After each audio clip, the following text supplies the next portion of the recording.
Imagine yourself stepping into a medieval hall. The long wooden tables stretched out beneath flickering torches, the air thick with the smell of smoke, sweat, and roasted meat. You are tired, hungry, and expecting comfort in the form of a warm meal. Yet the truth is this: a single dinner in the medieval world would almost certainly be enough to finish you off, because every bite, every sip, and every habit at that table carried risks you can hardly imagine today. This is not simply dining in another era, it is gambling with your life. Let us begin with meat, the centerpiece of medieval meals. In our modern world, we glance at expiration dates, refrigerate leftovers, and have entire agencies dedicated to food safety. But medieval people lived in a world without refrigeration, without germ theory, and without even the faintest idea of bacteria. Preservation meant salting, smoking, or pickling, and while these methods could extend the life of meat, they were far from reliable. Meat left too long often turned sour, sprouted mold, or hosted lively colonies of worms and maggots. Yet waste was unthinkable.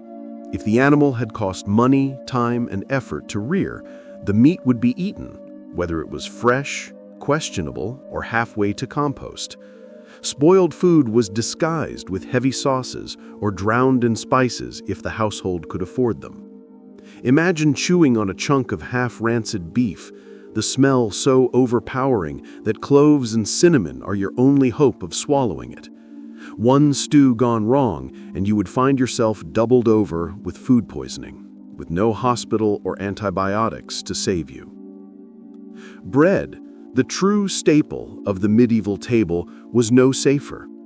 While the wealthy could occasionally afford fine wheat bread, most common people relied on coarser loaves made from rye or barley. Rye in particular carried a hidden danger, a fungus called ergot. When ergot infested the crop, it transformed ordinary bread into a deadly poison.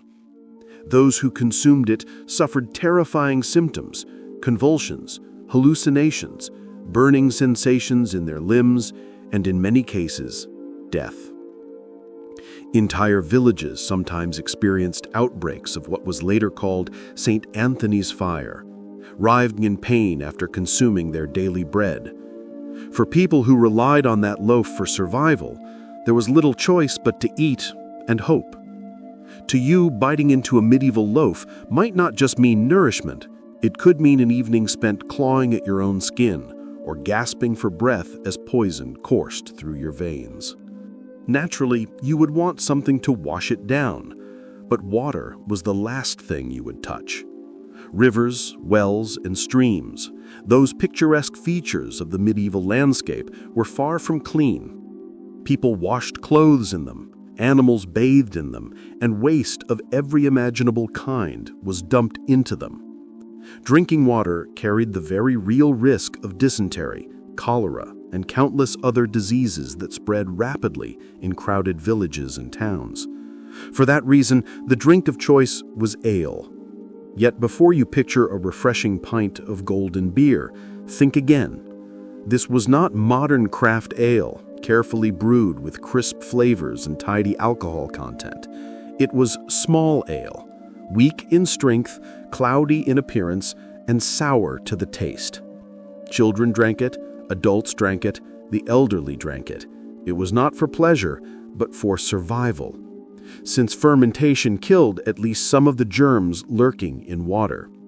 If you sat down to dinner in a medieval home, you would be handed a mug of tepid, murky ale, and you would be expected to drink it gratefully.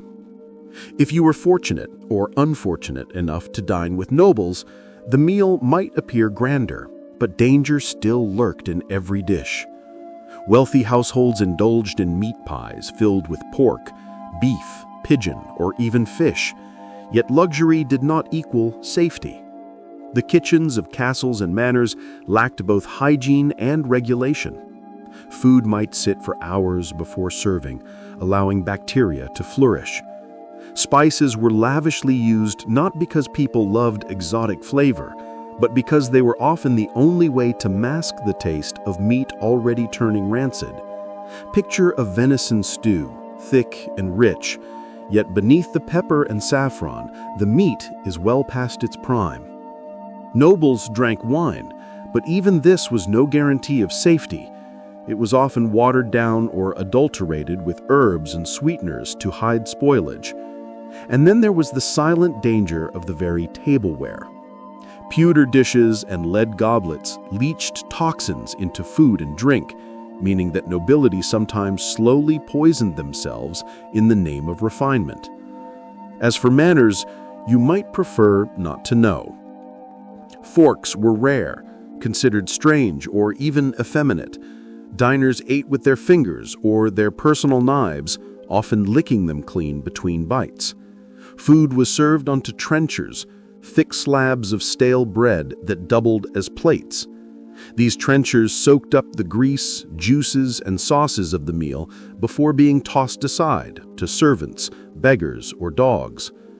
To eat at a medieval table was to share germs with every hand that touched the communal dish, every cough from across the bench, and every knife dipped into a sauce and passed along.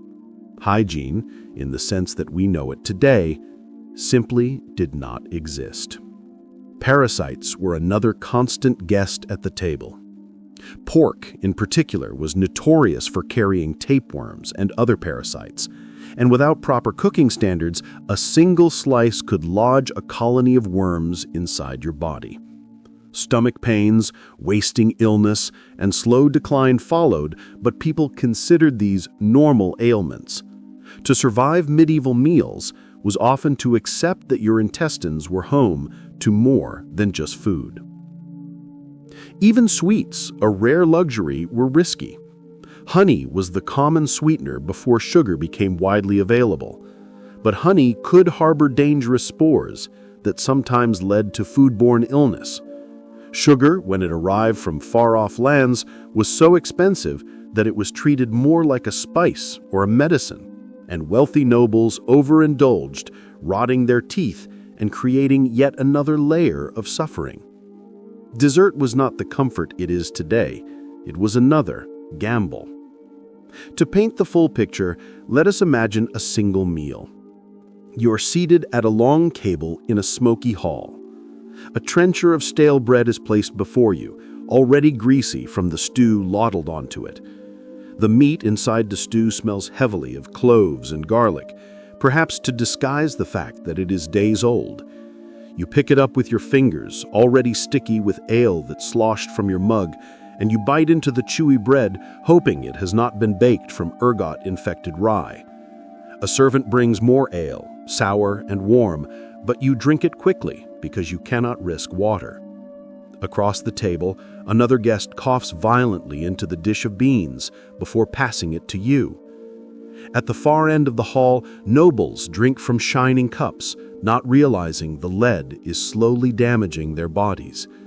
The room is loud, chaotic, and filled with smells of sweat, smoke, and decay. And you, in this moment, realize survival is not about satisfaction, but endurance. So the next time you stand in your kitchen and complain about slightly stale bread or throw away milk a day past its date, remember this: in the medieval world, that would have been considered a feast. And if you had dared to sit down at one of those tables, the odds are high you wouldn't have survived even a single meal.